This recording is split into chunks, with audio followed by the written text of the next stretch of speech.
하옵나이다. 아멘.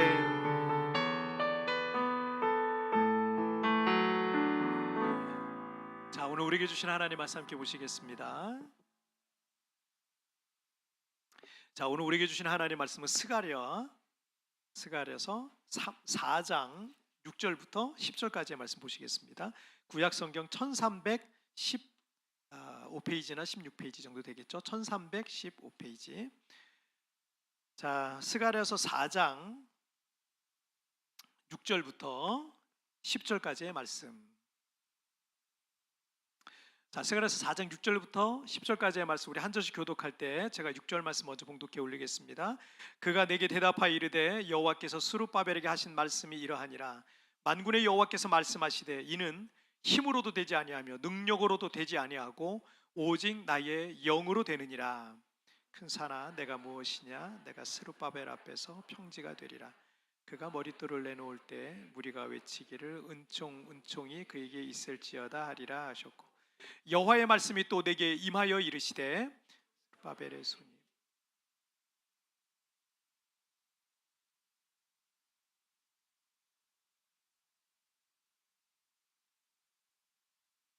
작은 일의 날이라고 멸시하는 자가 누구냐? 사람들이 스룹바벨의 손에 다림줄이 있음을 보고 기뻐하리라. 이 일곱은 온 세상에 두루 다니는 여호와의 눈이라 하니라. 아멘. 자, 오늘 말씀 제목 함께 읽겠습니다. 시작. 문제를 돌파하는 비밀. 다시 한번 시작. 문제를 돌파하는 비밀. 제가 오늘 설교 제목을 이제 쓸 때 원래 이제 처음에 쓸 때는 이제 문제를 돌파하는 비밀 이렇게 쓰고, 설교를 준비하다가 시리즈가 어째 우리가 한계를 돌파하라, 브레이크스루 시리즈를 계속 하고 있으니까 한계를 돌파하라 이렇게 바꾸면서 주보에는 여러분 한계를 돌파하는 비밀이라고 되어 있습니다. 근데 오늘 자막에는 문제를 돌파하는 비밀로 나와 있는데, 문제가 한계고 한계가 문제니까 같은 의미다 이렇게 단어만 좀 바뀌었다 생각하시면 되겠습니다. 둘 다 포함하고 있습니다. 자, 호주의 한 목사님 부부에게서 아들이 하나 10개월 동안 기다렸던 아들이 태어났는데, 이 목사님 부부에게서 태어난 이 아들 닉 부이치치 이야기를 좀 아실 거예요. 태어날 때부터 팔다리가 없었어요. 없이 태어났습니다. 어머니가, 닉의 어머니께서 자기 아이가 팔다리가 없이 태어났다라는 것을 도저히 인정할 수가 없었어요. 너무 큰 충격을 받으셔가지고 이 아이를 보는데 걸린 시간이 4개월이 걸렸대요. 너무 마음이 상처가 크고 너무 힘들어서 그 아이를 볼 수가 없다는 거예요. 그 아이를 보는 데까지 4개월. 사모님도 마음을 추스리고 그 어머니도 마음을 추스리고 이런 시간이 필요했겠죠. 하지만 그 아이를 향한 이 하나님의 특별한 뜻과 섭리가 있음을 믿고 그 아이를 믿음으로 양육했어요. 하나님 말씀으로 양육하고, 그리고 하나님의 뜻을 자꾸 알려줬어요. 닉, 너에게는 하나님의 특별한 계획이 있어요. 너에게는 하나님의 특별한 뜻이 있어. 이러면서 너는 특별해. 이러면서 계속 아이에게 믿음으로 그렇게 계속 양육을 했다 그래요. 닉 자신도 점점 성장하면서 다른 사람들이 있는 게 자기는 없잖아요. 재물이 있고 없고가 아니라 다른 사람들은 지체가 있는데, 이 지체가 있잖아요. 팔다리가 있는데 나는 그 팔다리가 없으니 그게 이제 너무 이제 마음이 힘듦을 주는 거예요. 낙심이 되고 절망이 되고, 학교에서도 막 팔다리가 없으니까 놀림을 받고 이런 상황이 되니까 그게 늘 이 닉의 마음을 괴롭게 했어요. 그리고 이 닉도 이 팔다리가 없는 자신을 인정하고 이거를 받아들이기까지 참 시간이 좀 필요했습니다. 부부도 그렇잖아요. 부부도 서로 다른 사람이 만나가지고 살잖아요. 그런데 이 다름을 빨리 인정해야지 행복해집니다. 결혼했는데 결혼 전이랑 결혼 후가 너무 달라. 원래 다른 사람을 당신이 선택하신 거예요. 원래 그런 놈이었어요. 그런 사람이었어요. 그러니까 그걸 내가 선택했으니까 이 다름을 빨리 인정해 줘야 돼요. 빨리 인정해 주고, 그리고 그걸 받아들이고 그 안에서 행복을 찾아가야 되는 게, 그게 빨리 행복해지는 비밀이거든요. 그런데 닉도 자신이 팔다리가 없음을 이걸 빨리 인정하기가 쉽지가 않았어요. 시간이 좀 필요했어요. 그런데 어쨌든 믿음으로 늘 사니까 점점 이 자신이 할 수 없는 것들보다 내가 할 수 있는 거에 좀 집중해야 되겠다. 할 수 없는 것보다 할 수 있는 거에 집중하고, 또 자기 자신에게 한계를 두지 말라. 우리 여러분 성경 말씀 보면은 성경 말씀 배우는 사람들이 그래 좋은 게 내 환경이 안 되고 조건이 안 되고 능력이 안 되는 것 같은데 성경은 뭐라 그래요? 빌립보서 4장 13절 너무 좋아하는 말씀이잖아요. 내게 능력 주시는 자 안에서 내가 모든 것을 할 수 있다. 뭐 이런 말도 I can do everything 막 이러고 있으니까 내가 할 수 없는 거에 집중하지 않고 할 수 있는 거. 그렇지만 성경적으로 볼 때 내 안에 한계를 두지 말자. 내 안에 한계를 넘어 오늘 찬양했던 것처럼 내가 한계를 두지 마. 나한테 어떤 한계를 두지 말자. 그래서 팔다리가 없지만 그렇지만 스케이트보드를 타자. 탈 수가 없잖아요. 그래서 스케이트보드에 배를 까는 거야. 그리고 팔다리가 없지만 다리인지 발인지 정확히 모를 요만한 지체가 하나 이 발끝에 몸통 끝에 이렇게 붙어 있어요. 그거 딱 하나 달려 있어요. 그래서 이 발인지 다리인지는 정확히 몰라요. 좀 구분하기가 어려워요. 그렇지만 작은 발 같은 게 하나 붙어 있어요. 그래서 그걸로 땅을 저으면서 배를 깔고 가는 거예요. 그렇게 학교도 가요. 뭐 놀러도 가요. 그리고 학교 가서 공부도 하고 그리고 수영도 하고. 여러분 팔다리가 없으면 수영 못할 것 같죠? 다이빙도 하더라고요. 잠수도 하더라고요. 물속 깊이 들어가가지고 물에 뜨는 것도 해요. 그리고 몸을 이렇게 뒤틀면서 동영상을 봤는데 수영도 해요. 그리고 심지어 윈드 서핑 있잖아요. 서핑 그거 파도 타는 거 있잖아요. 그것도 해요. 서핑도 하고 골프도 치고. 저도 아직 못 쳐봤는데 골프도 치고 축구도 해요. 그러니까 자신의 어떤 한계를 두지 않기로 하고 내가 한번 다 해보자. 자유롭진 않지만 다 해보자 해서 했던 거죠. 그리고 어쩌면 이 닉의 책을 제가 닉 부이치치의 책을 몇 권 읽어봤는데 그거 보니까 거기에 그런 내용이 되게 자주 나와요. 내가 결혼할 수 있을까? 나 같은 사람을 누가 과연 좋아하나 해줄까? 이런 핸디캡이 있는 사람을 과연 누가 나를 받아줄까? 사랑할 수 있을까? 닉의 책에는 그런 내용들이 굉장히 아니 젊을 때 쓴 책에는 그런 내용 굉장히 많아요. 그래서 자식이 결혼을 과연 할 수 있을까가 이 닉의 가장 큰 한계, 불가능 이거였어요. 그런데 놀라운 거는 그 한계를 돌파했어요. 돌파해서 애를 여러분 하나 둘밖에 없죠? 넷이나 낳았어요. 너무 잘 살고 있어요. 애들이랑도 잘 놀아줘요. 그렇게 살고 있어요. 회개하세요. 회개하세요. 이 지체가 멀쩡하신 분들은 애도 들 낳고 지금 모든 걸 많이 포기하고 사는데 회개하셔야 돼. 많은 도전을 주는 그런 사람입니다. 많은 도전을 주고 영감을 주는 그런 사람이에요. 이분이 이런 얘기를 했어요. 최고의 장애는 당신 안에 있는 두려움이다. 이게 최고의 장애라는 거예요. 다른 게 장애가 아니라 진짜 장애는 우리 안에 있는 두려움이 가장 큰 장애다라고 말했어요. 그리고 우리는 매일매일 매 순간 선택을 할 수 있어요. 가질 수 없는 것에 화를 낼 것인지 가지고 있는 것에 고마워할 것인지. 그렇잖아요. 가진 게 정말 많거든요, 우리가. 그리고 또 이렇게 이어서 얘기를 합니다. 내가 가진 단점이 아니라 장점에 집중하세요. 당신이 어떤 모습이든 당신은 소중하고 아름답습니다 라는 말을 합니다. 여러분 때때로 우리를 낙심케 하고 절망케 할 만한 그런 고민들과 걱정거리들, 두려움, 열등감, 패배감 뭐 이런 생각들이 우리를 괴롭힐 수 있습니다. 지금의 상황과 환경 때문에 그런 마음이 올라올 수 있어요. 근데 여러분 그런 생각이 들 수는 있어요. 누구나 그런 생각, 저도 그런 생각이 오거든요. 저라고 안 오겠어요? 저도 와요. 저도 사람이잖아요. 갑자기 그런 불안한 마음, 걱정들, 두려움들, 또 열등감, 패배감 막 이런 것들이 어느 순간 나를 확 이렇게 잠식하는 걸 느껴요. 그런데 누구나 그런 생각이 들 수 있지만 그 생각에 깊이 빠지지 마세요. 그걸 깊이 묵상할 필요 없습니다. 묵상할 필요조차도 없는 거예요. 여러분 깊이 그 생각에 빠지면 안 돼요. 그런 비관적이고 부정적인 생각에 여러분의 마음이 지배당하기 시작하면 안 됩니다. 그런 마음이 여러분을 지배하려고 그러는 거예요. 너 그것밖에 안 돼. 너는 그것밖에 안 되는 존재야. 막 이러면서 나를 그렇게 무시하고 조롱을 하는 그런 목소리가 들리는 듯 하는 거예요. 그런데 그런 생각이 깊이 빠지지 마세요.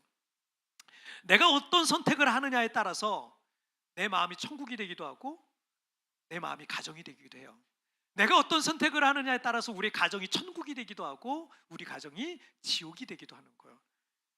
부정적이고 비관적인 마음이 나를 누르기 시작할 때 그 순간 어떻게 해야 돼? 그런 마음이 올 수 있지만 누구나 그런 마음이 올 수 있지만 믿음의 생각으로 전환하는 거예요. 그리고 전능하신 하나님을 바라보기 시작하는 겁니다. 아무리 어려운 상황 속에서도 내 편에 서셔서 나를 도우시고 나를 구원해 주시고 나와 함께 하실 그 하나님을 여러분 기억하시길 바랍니다. 그때부터 우리는 내가 한계라고 생각했던 것들을 돌파하기 시작하는 거예요. 그전에 못했어요. 나에게는 불가능한 일이에요. 재정도 안 되고 능력도 안 되고 건강도 안 되고 심지어 나이도 많아 뭐 이런 생각이 들면서 도전을 못하는 거예요. 오늘 보니까 오전에 오신 우리 성도님 중에서 60살이 넘으셨는데 어학연수로 오셨다 그래서 제가 회개해야 되겠다 그랬어요. 어? 대단하신 거예요. 우리 장로님도 여기서 손주들 데리고 어학연수 오셨는데 대단하신 거예요. 대단하신 거예요. 저는 회개해야 돼요. 아주 새파랗게 젊은 사람이 공부를 왜 하나 뭐 이런 생각이 들 때가 있는데 회개해야 돼요. 여러분, 이게 우리 안에 뭔가가 우리를 자꾸 닫아요. 그리고 장애물이 되고 우리를 막아버려요. 그런데 여러분, 그때부터 내가 한계라고 생각했던 것들, 내가 문제라고 생각했던 것들이 있잖아요. 그런 마음들을 누르고 그리고 하나님을 바라보기 시작하면서 그걸 돌파해 나갈 수가 있게 되는 거예요. 여러분, 오늘 본문을 통해서 구체적으로 어떻게 내 인생의 한계를 돌파하는 그런 삶을 살아갈 수 있을지, 자, 우리 말씀을 통해서 몇 가지 한번 살펴보도록 할게요. 첫 번째, 함께 읽겠습니다. 시작. 기도의 엔진을 다시 켜라. 다시 한번 시작. 기도의 엔진을 다시 켜라. 자, 오늘 본문인 스가랴서는 이스라엘 백성들이 바벨론 포로에서 귀환해서 예루살렘 성전을 건축하다가 중단했어요. 건축도 없어요. 사실은 기초공사했어요. 터 공사만 했습니다. 기초공사를 딱 했는데 중단이 된 거예요. 그때 하나님께서 스가랴 선지자를 보내셔서 이스라엘 백성들에게, 또 스룹바벨이라는 지도자에게 이 말씀을 하신 겁니다. 자, 이스라엘 백성들은 BC 538년에, 지금부터 한 2500년 전이죠. 그때 바벨론 포로에서 돌아왔습니다. 돌아와서 그래서 예루살렘에 돌아와서 그들은 예루살렘 성전 건축을 시작했어요. 하지만 예루살렘이 다시 성전을 건축하고 유다 백성들이 성전을 건축한다는 소식을 듣고 주변에 있는 이방 종족들, 이방 민족들, 왜냐하면 이 유다가 한때 굉장히 강대한 나라였거든요. 그렇기 때문에 그 주변에 있는 이방 종족들과 나라들이 시기하고 그것을 견제하기 위해서 그 성전 재건을 방해하기 시작합니다. 그리고 이 당시는 이스라엘이 독립한 게 아니고 페르시아라는 제국 아래 식민지로 있을 때입니다. 근데 그 페르시아 왕이 유다 백성들을 보내준 거예요. 그러니까 이거에 대해 시기하고 견제하기 위해서 주변에 있는 그 이방 종족들, 부족들이 일어났습니다. 그리고 페르시아 왕에게 얘기를 하는 거예요. 이스라엘 사람들이 지금 반란을 일으키려고 그런다고, 그리고 그들이 독립하려고 한다고, 막아야 된다고 왕 앞에 그런 글을 올린 거예요. 그래서 왕이 그걸 보고 다시 성전 건축을 중단시킨 거예요. 그래서 그걸 중단하고 이스라엘 백성들은 16년 동안 성전 건축이 중단된, 그리고 16년 뒤에 이 스가랴를 통해서 이런 말씀이 지금 전해지고 있는 그런 상황이다라고 생각하시면 됩니다. 자, 그러던 어느 날 스가랴 선지자에게 이제 천사가 나타나서 하나님 말씀을 전하는데, 그게 오늘 본문 4장 6절 말씀이에요. 함께 읽겠습니다. 시작. 그가 내게 대답하여 이르되 여호와께서 스룹바벨에게 하신 말씀이 이러하니라. 만군의 여호와께서 말씀하시되 이는 힘으로도 되지 아니하며 능력으로도 되지 아니하고 오직 나의 영으로 되느니라. 스룹바벨이라는 사람은 여러분 좀 생소하지만, 이 스룹바벨은 다윗 왕의 후손이에요. 다윗 왕 계통의 왕족이었습니다. 이스라엘 백성들이 BC 586년에 망했잖아요. 망했는데 그때 왕족들을 비롯해서 모든 백성들을 다 잡아갔거든요. 근데 왕족들 같은 경우는 왕족이었기 때문에 교육을 받은 사람들이었어요. 글을 알고, 당시에 글 아는 사람이 많지 않았기 때문에. 그래서 페르시아에 가서도 그냥 노예로만 살지 않고, 다니엘 같은 경우도 보니까 이 왕궁에서 섬기는 그런 일을 했거든요. 그래서 이런 사람들은 글을 알고 계산을 할 줄 알고 쓸 줄 아니까 이런 사람들은 그런 신하로서 부렸을 가능성이 굉장히 큽니다. 어쨌든 이 페르시아 왕이 이 스룹바벨이라는 이 사람을 귀환하는, 포로에서 귀환하는 유다 백성들의 총독으로 삼아요. 우리 일제 시대가 있었잖아요. 일제 식민지 시대가 있었는데 그때 우리나라의 총독은 일본 사람이었잖아요. 근데 이 페르시아 왕은요, 유다의 총독을 유다 사람으로, 그것도 다른 사람도 아니고 왕족으로 세운 거예요. 참 신기한 일이죠. 그래서 이 스룹바벨이 유다 민족을 이끌고 예루살렘으로 왔고요, 성전 재건을 시작을 했던 겁니다. 그런데 성전 재건에 뜻하지 않은 저항이 부딪힌 거예요. 여러분이 어떤 선한 일을 하려고 할 때, 좋은 일을 하려고 할 때, 분명히 이건 좋은 일이고 선한 일인데도 불구하고 저항이 부딪힐 때가 있어요. 저항이 있을 때가 있습니다. 그러나 그런 것에 여러분 낙심할 필요가 하나도 없어요. 그걸 통해서 여러분 더 성장하게 될 겁니다. 더 자라가게 될 겁니다. 자, 어쨌든 자, 이방 족속들의 그 조직적인 방해는 성공했습니다. 그리고 16년 동안 성전 건축은 중단됐는데 지도자였던 이 스룹바벨이 크게 낙심한 거예요. 여러분, 교회들이 성전 건축 같은 거 하잖아요. 우리 교회도 하나님이 언젠가 은혜 주시면 그런 일들을 할 수 있겠지만 이걸 하는데 우리는 뭐 성전 건축은 안 해봤지만 이 교회 이 확장을 한 거예요. 여러분 지금 예배드리는 장소가 교회가 확장된 곳입니다. 원래는 한 여기 기둥 있죠. 요 기둥 정도, 요 정도 공간에서 우리가 예배드리고 거기 사무실 두고 어린이 예배실도 두고 뭐 화장실도 두고 다 있었어요. 굉장히 좁았죠. 근데 지금은 이렇게 하나님이 은혜 주셔서 우리가 확장했는데, 근데 이거 확장할 때 사실 돈이 있어서 한 게 아니었거든요. 돈이 없었어요. 돈이 없었는데 우리 집사님 한 분이 돈 얼마 안 든다고 한 1,500만 원이면 된다고 얘기를 하셔가지고 제가 그거 믿고 시작했는데 1,500만 원이 아니었어요. 아주 굉장히 많이 들었어요. 굉장히 많이. 이거 다 하려니까 큰 돈이 들었어요. 근데 놀랍게 하나님이 다 채워주셔서 저희가 했거든요. 그런데 중간에 공사가 중단이 되고 막 못했던 때가 있었어요. 돈이 없어가지고 에어컨도 못 넣고 뭐 아무것도 못했어요. 그래서 돈이 없어서 좀 쉬다가 돈 생기면 또 하고 돈 생기면 또. 그런데 제가 성도들 볼 면목이 없는 거예요. 이게 뭐 제 거는 아니잖아요. 그런데 성도들과 같이 하는데 제가 지도자잖아요. 제가 리더잖아요. 면목이 없는 거예요. 면목이 없는 거예요. 면목이 없어가지고 맨날 하나님 앞에 기도할 수밖에 없는 그런 상황이었어요. 스룹바벨은 아예 그 성전 재건이 중단이 돼 버리고 16년이 흘러서 지도자로서 스룹바벨이라는 이 총독으로서 지도자로서의 어떤 크게 이제 어떤 데미지를 입은 거죠. 마음의 데미지, 그다음에 리더십에 대한 어떤 데미지가 있었던 거죠. 그런데 우리 주님께서 뭐라고 말씀하시냐면 이는 힘으로도 되지 아니하고 능력으로 되지 아니하고 오직 나의 영으로 되느니라 라고 말씀하고 있는 거예요. 돈으로 되는 거라면 얼마든지 할 수 있어요. 힘으로 되는 거라면 얼마든지 할 수 있었을지도 모르겠어요. 그러나 여러분, 우리의 인생이라는 거 돈 가지고 다 되는 게 아니잖아요. 힘 가지고 다 되는 게 아니더라고요. 안 되는 일이 정말 많습니다. 그걸로 되는 일이 많지만, 그런 물질적인 걸로 할 수 있는 게 많지만 우리의 인생에는요 힘과 능력으로 안 되는 것들이 사실은 수두룩하게 많습니다. 갑자기 병이라도 걸려봐요. 갑자기 여러분 치료법이 없거나 약이 없거나 그럴 수도 있고요. 또 때로는 어떤 약도 내게 들지 않는 경우도 있어요. 분명히 이 사람이 이게 들어야 되는데 의사들은요 다 케이스 바이 케이스예요. 환자들 그 약이 그 사람에게 잘 들으면 감사한 거예요. 땡큐인 거야. 그런데 안 듣는 경우도 굉장히 많습니다. 그러니까 이거는 모르는 거예요. 우리의 힘과 우리의 능력으로 안 되는 거 세상에 참 많습니다. 그런데 하나님께서 뭐라고 말씀하시냐면 이는 나의 영으로 된다 라고 말씀하셨어요. 나의 영, 뭐 성령을 의미하기도 하죠. 자, 이게 어떤 의미인지 우리가 조금 어려운 말씀이지만 좀 제가 쉽게 좀 설명을 해드릴게요. 이 스가랴서 6절 말씀이 4장 6절 나오기 전에 1절부터 5절까지의 내용은 스가랴가 본 특별한 환상 이야기가 나와요. 그런데 주님께서 6절에서 나의 영으로 되느니라 라는 이 말씀은요 이 환상하고 사실은 관계가 있습니다. 스가랴가 딱 보니까 순금으로 된 7 등잔이 나와요. 그러니까 이 등잔이 참 특이하게 생겼어요. 밑에 큰 기름 그릇이 있는 거예요. 금으로 됐는데 기름 그릇이 있고 이 기름 그릇 안에 관들이 7개가 박혀 있는데 7관이 쭉쭉쭉 올라오는데 그 위에 또 등잔이 또 있는 거예요. 그리고 거기에 심지가 있고 거기에 불이 붙어 있는 겁니다. 자, 이런 그림을 스가랴가 봤어요. 근데 희한한 게 또 있어요. 이 큰 기름 그릇 있잖아요. 기름 그릇 옆에 두 관이 또 쫙 연결돼 있어요.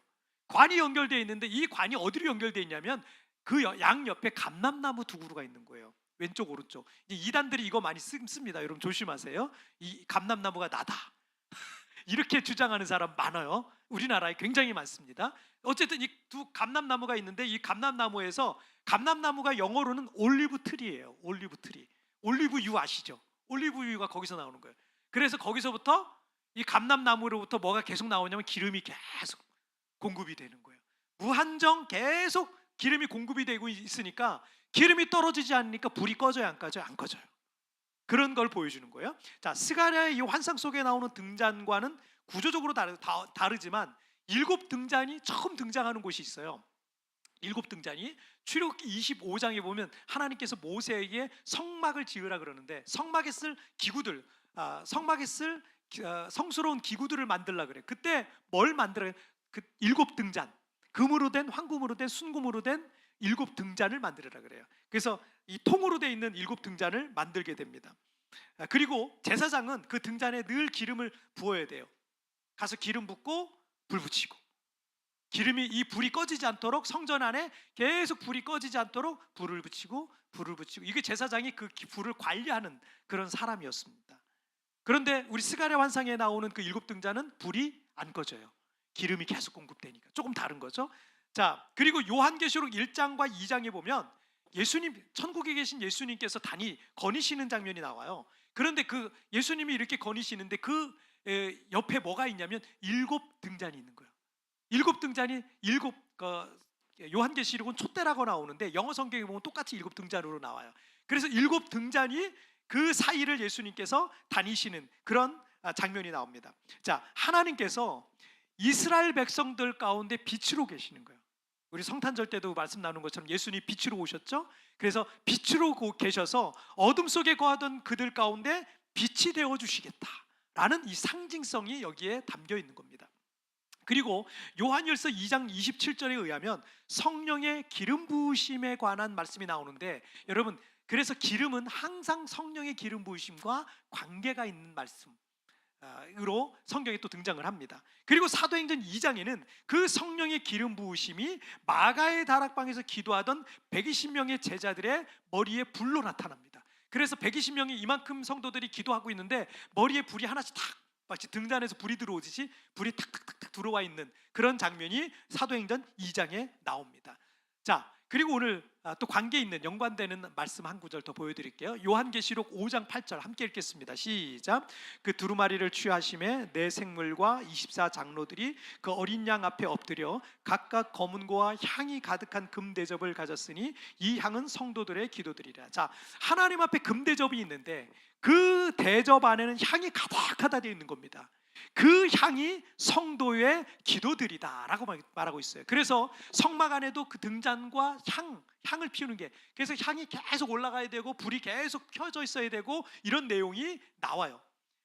성경 안에 있는 많은 상징들과 암시들이 있습니다. 그래서 오늘 본문인 스가랴 4장에 나오는 이 환상의 일곱 금등잔과 기름은 성령의 기름 부으심과 성도들의 기도를 상징하고 있습니다. 그리고 그 양옆에 있는 감람나무에서 끊임없이 기름이 공급되고 있기 때문에 등잔의 불이 꺼지지 않는 것처럼, 기도의 불이 항상 꺼지지 않는 곳은요, 어둠이 가까이 할 수 없어요.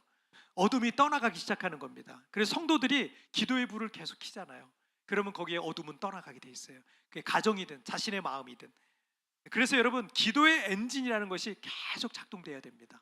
기도의 엔진이 작동되고 있는 동안 하나님의 역사는 쉬지 않습니다.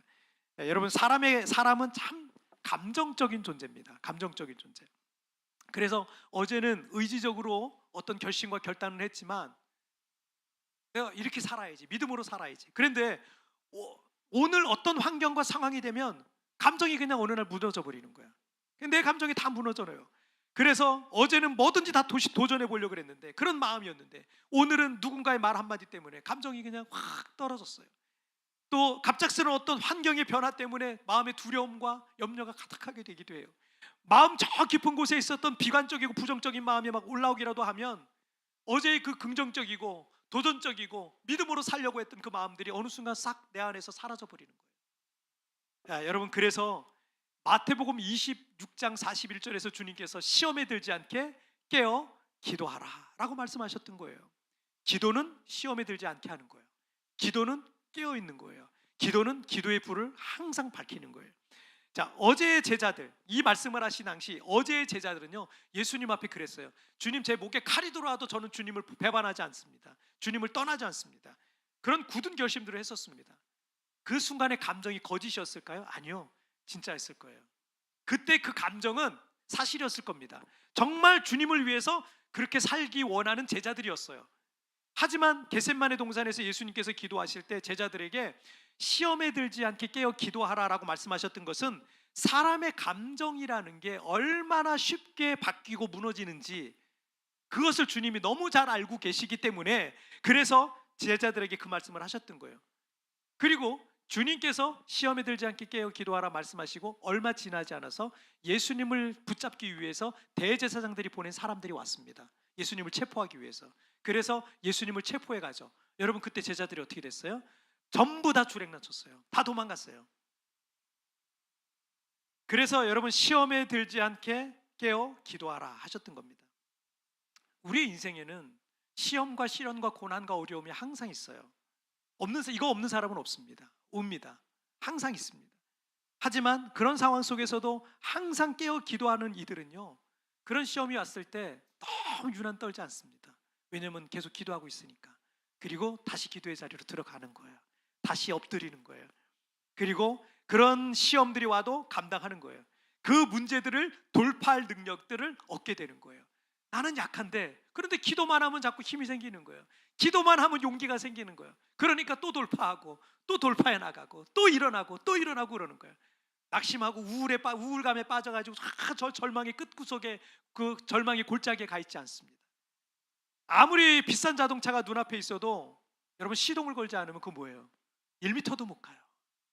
아무리 좋은 자동차가 내 눈앞에 있어도 시동 안 걸면 아무것도 아니에요. 여러분 우리가 기도하지 않으면 하나님의 역사는 없습니다. 아무리 교회를 오래 다녔고 교회에서 뭐 무슨 직분을 맡았다 그러고 겉모양은 뭐 가장 신앙적인 모습이라고 할지라도요, 기도의 시동을 켜지 않는 신앙인들은 시험에 빠질 수밖에 없어요. 매일 기도해야 돼요. 매일 기도해야 돼요. 그래서 기도의 시동을 다시 켜야 됩니다. 여러분 중단한 기도 다시 들이시길 바랍니다. 다시 기도의 자리로 나가시길 바랍니다. 다시 무릎을 꿇으시길 바랍니다. 다시 엎드리시길 바랍니다. 우리가 기도할 때 하나님의 역사 다시 시작되는 것입니다. 여러분 우리 감정은 믿을 게 못 된다 그랬잖아요. 여러분 너무 자만하지 마세요. 우리 감정 별거 없어요. 정말 별거 없어요. 제가 인생을 오래 살진 않았어요. 우리 장로님보다는 오래 살지 않았지만 살아보니까 이 감정이란 거 정말 하찮더라고요. 별거 없더라고요. 외부의 어떤 환경의 변화는 쉽게 우리의 감정을 흔들어 놓기 충분해요. 내면에서 일하는 어떤 부정적인 감정들, 누군가의 말들, 우리의 감정 다 낙심케 하고 절망케 합니다. 그런데 주님께서 가르쳐 주신 이 말씀처럼 깨어 기도하잖아요. 시험을 능히 이길 줄 믿습니다. 중국 내지 선교회를 창설하고 20대 초반에 22살쯤이죠. 선교사로 헌신해서 73세가 될 때까지 천국 가기 전까지 약 51년간 중국 선교를 위해서 헌신하신 허든스 테일러 선교사님이 계세요. 이 선교사님은 오늘 여러분 중국에도 지금 숨어서 신앙생활하는 삼자교회, 지하에서 신앙생활하는 지하교회 성도들이 많잖아요. 그분들이 쓴 책을 읽어보니까 거기에 그런 내용들, 그런데 그분들이 가장 존경하는 사람 1, 2가 누구냐면 허드슨 테일러입니다. 허드슨 테일러를 통해서 지금 그 중국의 지하교회가 만들어진 거예요. 그런 삼자교회들이, 그런 교회들이 지금 중국에 만들어져 있는 거죠. 가정교회들이 중국인들처럼 머리를 깎고 머리를 따고 중국인들처럼 옷을 입고 그렇게 평생을 사셨다 그래요. 그런데 이 허드슨 테일러 선교사님이 이런 말씀을 하셨어요. 아주 유명한 말씀인데 When we walk, we walk. When we pray, God works. 우리가 일할 때 우리가 일하는 거예요. 내 힘으로 내 능력으로 일하는 거예요. 근데 우리가 기도할 때 하나님이 역사하신다는 거예요. 여러분 우리가 기도할 때 하나님이 일하시는 것을 믿으시길 바랍니다. 그래서 기도의 엔진을 다시 켜야 되는 거예요. 이 죽어있는 엔진을 키면 다시 엔진이 움직이면서 하나님의 역사가 내 삶의 시작이 되는 겁니다.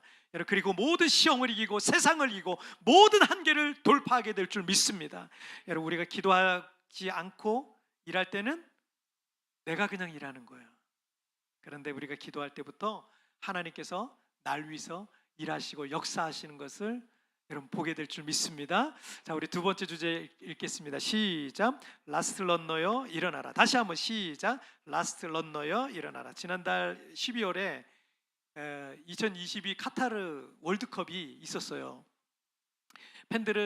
우리나라 팬들은 막 우리나라 막 한참 막 조별 예선하고 그럴 때 왜 저 감독은 저 못하는 선수는 계속 놓고 왜 저 그 잘하는 이강인 선수는 왜 안 놓냐 막 이러면서 막 불평을 막 많이 했었어요. 저도 답답하더라고요. 그 이강인 넣지 왜 안 넣지 막 이런 생각을 막 했었거든요. 그런데 어쨌든 선수 선발에 관한 전권은 감독에게 있잖아요. 감독이 무슨 뜻이 있어서 뛰게도 하고 벤치에서 대기하게도 할 수 있는 거 감독의 권한이죠. 2002년 한일 월드컵 경험한 분들이 여기 좀 계시죠. 그래도 저도 경험을 했는데 벌써 20년 전이잖아요. 근데 저는 그 2002년 한일 월드컵 중에 16강전 이탈리아와의 경기는 아직까지 생생하게 기억하고 있습니다. 20년 전 일인데도 그게 TV로 봤는데도 아직도 생생하게 기억하고 있는데, 우리가 16강에서 월드컵을 3번이나 거머쥔 이탈리아를 만났어요. 영원한 우승 후보라 그래요. 영원한 우승 이탈리아를 만났는데 특히 기억에 남는 장면이 있었어요. 어떤 장면이냐면 우리가 경기 시작하고 5분 만에 페널티킥을 얻었어요. 얼마나 좋은 찬스예요. 그냥 골 넣기도 힘든데 그냥 대놓고 넣으면 되는 거잖아요. 너무 좋은 찬스고, 그리고 너무 강팀이고 전력적으로 우리가 약한데 여기서 우리가 선제골을 넣으면 이 분위기를 끌고 갈 수 있는 거예요. 막 이탈리아 선수들 당황할 게 뻔하고 또 우리나라 그 빨간 옷 입은 그 응원단이 와 하고 소리 지르고 있으니 얼마나 위축되겠어요. 그러면 유리해. 해볼 만해. 뭐 이런 조건이 되는 거예요. 해볼 만한 조건이 되는 거예요. 그래서 우리나라에는 이제 이 페널티킥을 넣기 위해서 우리나라의 스트라이커죠. 안정환 선수가 지금의 손흥민 선수급 정도 되는 대단한 인기를 누리고 축구를 정말 잘했던 선수예요. 이 안정환 선수가 이제 딱 섰어요. 그래서 찼는데 실축을 했어요. 골키퍼가 막아버렸어. 너무 정직하게 줘가지고 골키퍼가 막아가지고, 그래서 막 그때 안정환 선수 얼굴 기억나는 분이, 저는 얼굴을 아직도 기억해요. 얼굴이 잘생겼잖아. 화장품 선전도 했거든요. 그래서 화장품 CF도 찍고 막 이랬어요. 안정환 선수가 너무 잘생겨가지고 막 테리우스라 그러고 막 그랬어요. 근데 얼굴이 막 흑빛으로 변하더라고요. 뭐 이러면서 막 흑빛으로 변하는 그 장면이 저는 아직도 생생하게 기억이 나요. 그리고는 또 조금 있다가 우리가 한 골 먹었어. 완전히 분위기가 1대0으로 되니까 분위기, 우리나라는, 그리고 안정환 선수 제가 보니까 막 어떻게든 자기 실수를 만회하려고, 자기가 잘못했잖아. 그때 안정환 선수가 무슨 프로에서 인터뷰했는데 그때 골 실축하고서 나 이민 가야 되겠다 이런 생각했대요. 한국에서 나 죽겠다, 잘못 살다가 죽겠다 그랬대요. 그래서 이민 가야 되겠다 이렇게 생각을 했다는 거예요. 그리고는 어떻게든 이건 만회하려고 막 뛰는데 실력 발휘를 못 하더라고요. 안 되더라고요. 안 들어가요. 아무리 해서 안 들어가요. 내가 감독이어도 저 선수 실수에 대한 부담감 때문에 제 실력 발휘 못하니까 저 친구 빼야 되겠다 그랬을지도 모르겠어요. 왜냐면 부담스러워서 지금 못하고 있는데 빼고 다른 선수 넣어야지, 그럴 수 있잖아요. 그런데 그 당시 감독이었던 히딩크가 명장이잖아요. 명장. 그 명장은 명장이에요. 이때 안정환 선수를 안 빼요. 끝까지 믿어주고 끝까지 기다려줍니다. 엄청난 실수를 한 선수인데, 그리고 뛰는 거 보니까 허둥지둥대고 잘 못하는 것 같은데 안 빼요. 믿어줘요. 그리고 끝까지 기다려줘요. 계속 기다립니다. 그러다가 이제 후반전 이제 끝나기 바로 직전에 기적적으로 우리가 한 골을 넣었어요. 다른 선수가 한 골을 1대1이 돼가지고 연장전에 들어갑니다. 연장전에 들어갔는데 전반 끝났어요. 15분 끝났어요. 골이 없었어요. 후반 여기서는 이제 골든볼 제도가 있었어요. 그래가지고 한 골만 넣으면 무조건 이기는 거야. 그런 제도였어요. 후반전에도 골이 안 들어가요. 그래서 후반전도 이제 거의 다 끝나갔습니다. 거의 끝나가는데 그 이영표 선수가 탁 크로스를 쫙 넘기는데 안정환 선수가 머리를 이쪽 어딘가로 탁 하면서 하는 장면이 나오거든요. 그리고 골을 넣었어요. 그리고 그 순간 우리는 16강을 넘어서 8강까지 진출하게 되는 이 역사적인 날이 또 왔으면 좋겠는데, 지난번 브라질한테 져서 우리가 16강에서 머물렀는데 그래서 우리가 8강, 4강까지 나중에 올라가는 기적을 썼습니다.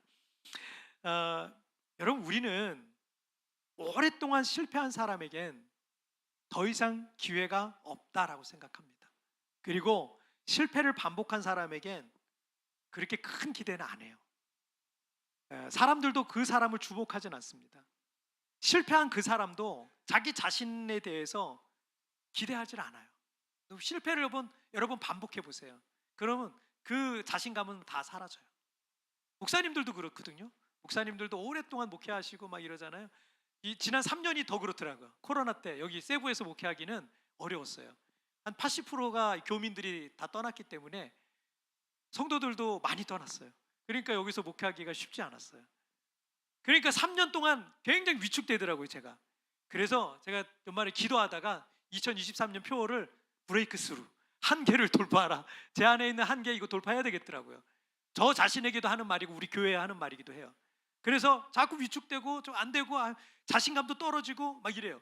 여러분, 실패를 계속 반복하고, 목사님들이 목회하는데 10년, 20년 동안 교회가 부흥하지 않고 막 이러잖아요. 그 목사님들이 막 우울증에 걸리기도 하고 막 자신감이 빠져가지고 뭐 굉장히 비관적으로 변하기도 하고 막 이렇게 부정적으로 변하기도 하고 이렇게 되는 경우를 제가 많이 봤어요. 이 사람이라 그래요. 사람은 누구나 그럴 수 있어요. 이미 오랫동안 실패의 기간이 있기 때문에 자기 자신에 대한 믿음도 이제 없는 거예요. 자신감도 떨어질 대로 떨어진 거예요. 다윗의 후손인 오늘 본문의 이 스룹바벨의 리더십은 큰 타격을 입었어요. 성전 재건을 시작했는데 이게 중단이 돼서 지금 16년 동안 아무것도 못하는 거예요. 손 놓고 있는 거예요. 아무것도 할 수가 없어요. 왕이 페르시아의 왕이 명령했기 때문에, 황자가 명령했기 때문에 뭘 할 수 있는 게 아무것도 없는 거예요. 16년 동안 아무것도 할 수 없었어요. 그래서 자신감이 떨어질 대로 떨어져서 자기 스스로도 그리고 백성들도 지도자 스룹바벨에게 큰 기대를 갖지 않은 그런 상태가 지금의 상황입니다. 자, 그런데 여러분, 오늘 본문 9절 말씀 한번 보실게요. 함께 읽겠습니다. 시작. 스룹바벨의 손이 이 성전의 기초를 놓았은즉 그의 손이 또한 그 일을 마치리라 하셨나니 만군의 여호와께서 나를 너에게 보내신 줄을 내가 알리라 하셨느니라. 세상에서는 큰 실수를 하거나 큰 실패를 하게 되면 더 이상의 기회가 주어지지 않는 경우가 많아요. 우리나라 같은 경우 특히 그런 것 같아요. 여러분, 우리나라 국무총리들이 대통령이 바뀌면 대통령은 쉽게 5년에 한 번씩은 그래도 5년까지는 보장이 되잖아요. 보장 뭐 다 되는 건 아니지만 거의 대부분이 보장됐잖아요.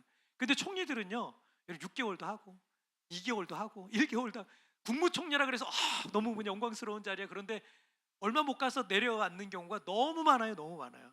우리나라 총리가 4년, 5년 대통령하고 같이 한 사람이 한 사람도 없어요. 한 사람도 없어요.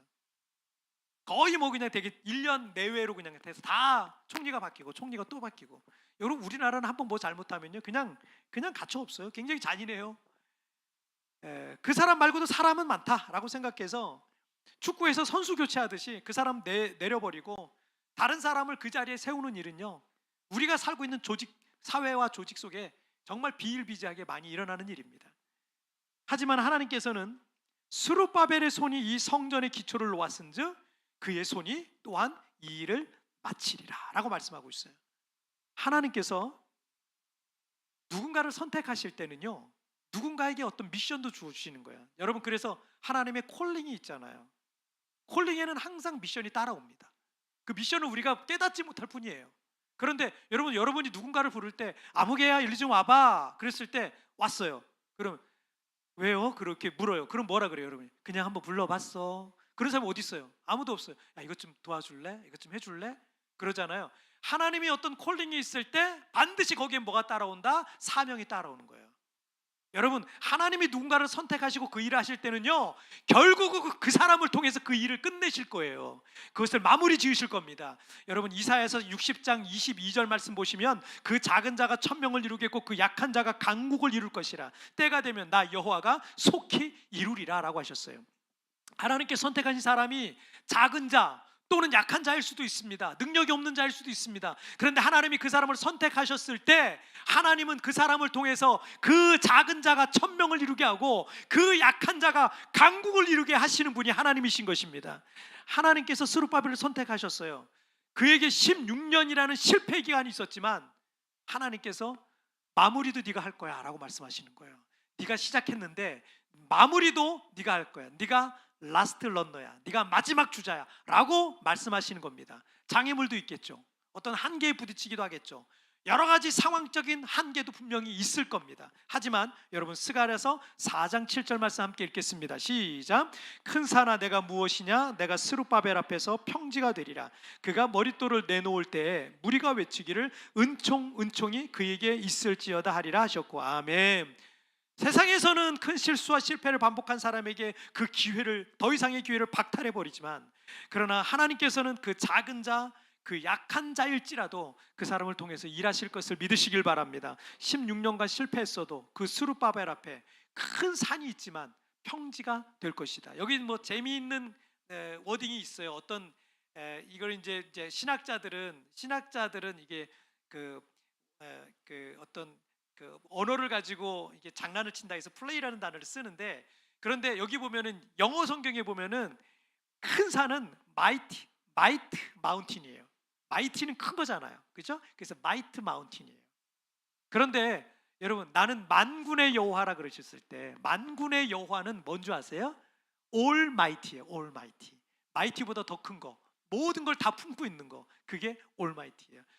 내 앞에 한계가 있고 문제가 있고 상황이 어려워요, 불가능해요. 그런데 만군의 여호와, 전능하신 하나님께서 나와 함께 하시고 나로 하여금 그 한계를 돌파하도록 하신다라는 말씀입니다. 그래서 우리가 약하든 작은 자든 상관없어요. 하나님께는 상관없어요. 우리를 부르셔서 우리에게 시작하게 하셨다면 우리로 하여금 마무리까지 하게 하실 것을 여러분 믿으시길 바랍니다. 중간에 포기하지 마시길 바랍니다. 스가랴서 4장 7절에서 그렇게 말씀하신 이유가 뭐예요? 하나님께서 그에게 뭘 베푸셔요? 은혜를 베푸신다는 거예요. 은총을 베풀어 주신다는 겁니다. 여러분, 지금까지 영국의 정치인 중에 가장 존경받는 윈스턴 처칠은 2차 세계대전이 한창일 때 영국의 수상과 국방장관이 됐습니다. 1940년 9월 독일의 폭격기가 런던에 폭탄을 퍼부었어요. 지금 전쟁이 일어나는 것처럼 그 도시를 폭탄을 퍼부었습니다. 지금처럼 이렇게 눈치 보면서 하는 게 아니라 그때는 아예 눈치도 안 보고 그냥 나치가 그냥 영국을 아예 폭격을 해버렸어요. 건물이 남아나 있지 않았습니다. 3만 명이 그때 죽었어요. 영국 시민 3만 명이 죽고, 처칠은 라디오 방송을 통해서 어떤 대가를 치르더라도 영국을 지킬 것이고, 그리고 우리는 절대로 포기하지 않을 것이다 라는 말을 하면서, 연설을 하면서 이 영국 국민들에게 용기를 심어줬습니다. 그리고 처칠은 2차 세계대전을 승리로 이끈 위대한 지도자가 되었던 것입니다. 여러분, 그가 이런 말을 해요. 성공은 최종적인 것이 아니라, 실패는 치명적인 것이 아니다. 중요한 것은 지속하고자 하는 용기다 라는 말을 했어요. 지속하는 용기. 잘 안 돼도 좀 큰 어떤 효과가, 큰 어떤 눈에 보이는 뭐가 나오지 않아도 꾸준하게 지속하는 용기, 그게 진짜 용기라는 거죠. 여러분, 큰 시련을 당하고 실패를 하고 큰 실수를 했을 수도 있습니다. 그 절망적인 상황에 모든 것을 포기하고 싶은 마음이 들 수 있습니다. 하지만 여러분, 포기하지 마십시오. 조금씩이라도 계속 지속해 나가세요. 그것을 붙드세요. 그게 여러분 복이에요. 하나님이 여러분에게 시작했으니까 여러분을 통해 그걸 여러분에게 주셨는데, 이제 여러분을 통해서 마무리를 지시고 그 영광을 보게 하실 겁니다. 그래서 여러분, 포기하지 마세요. 스룹바벨이 그 일을 시작했는데 스룹바벨이 그걸 마칠 것이다 라고 말씀하셨습니다. 하나님은 우리를 선택하셨어요. 그리고 반드시 우리를 통해서 그 일을 마무리 지으실 겁니다. 그러므로 우리는 우리 앞에 있는 모든 한계들 다 돌파해 나가고요. 그리고 모든 문제의 담벼락을요, 지난번에 다윗이 고백했던 것처럼 모든 담을 뛰어 넘어가는 역사가 2023년 여러분의 삶 속에 일어나기를 주님의 이름으로 축복합니다. 자, 우리 말씀 정리해 볼게요. 두 가지 말씀 나눴죠? 함께 읽겠습니다. 시작. 기도의 엔진을 다시 켜라, 라스트 런너야 일어나라. 다시 한번 시작. 기도의 엔진을 다시 켜라, 라스트 런너야 일어나라. 아멘. 여러분, 저는 19살 때 몸이 아팠어요. 지금보다 20kg 정도 덜 나갔어요. 몸이 그냥 뼈밖에 안 남았었어요. 그리고 겨우 1년 동안 치료해서 고쳤는데 2, 3년 뒤에 다시 또 재발했어요. 저의 20대는 계속 아팠던 기억밖에 안 나요. 저는 오래 못 살 줄 알았어요. 20대를 넘길 수 있을까? 그 생각했어요. 30대를 넘길 수 있을까? 40대를 넘길 수 있을까? 그러다 보니까 50대가 된 거, 어느 날 벌써 제가 그렇게 돼버린 거예요. 그런데 그때 제가 결심한 게 있었어요. 내 생명은 내게 아니구나. 저는 그때 이미 죽었어요. 옛날에 김재환이라는 옛날 사람은 그때 죽은 거예요. 그리고 저는 평생 하나님 앞에, 하나님께 내 생명을 맡기고 내 인생을 맡기고 살기로 결단한 겁니다. 기도하지 않고는 못 사는 거죠. 그리고 힘들고 어려운 일이 있을 때마다 기도하면 모든 걸 맞설 수 있어요. 저는 근데 두려운 게 하나도 없어요. 걱정되는 게 왜냐면 이미 옛날에 한번 죽었으니까 걱정되고 두려운 거 하나도 없어요. 그리고 못할 것도 아무것도 없어요. 저는 점점 더 강해지고 있습니다. 내 믿음이 강해질수록, 내 기도가 깊어질수록 저는 점점 더 강해지고 있습니다. 여러분, 포기하지 마시고 두려워하지 마시고 기도의 엔진 키면 돼요. 지금 여러분 너무 좋은 엔진을 갖고 있잖아요. 기도라는 엔진, 이거 작동하시면 됩니다. 그러면 용기가 다시 일어날 거예요. 다시 일어날 수 있는 힘이 생길 겁니다. 그리고 하나님이 우리를 부르셨어요. 우리를 통해서 시작하셨어요. 우리를 통해서 마무리하실 겁니다. 여러분 포기하지 마시고 지속적으로 여러분 것을 이어가시길 바랍니다. 함께 우리 찬양 같이 드리겠습니다.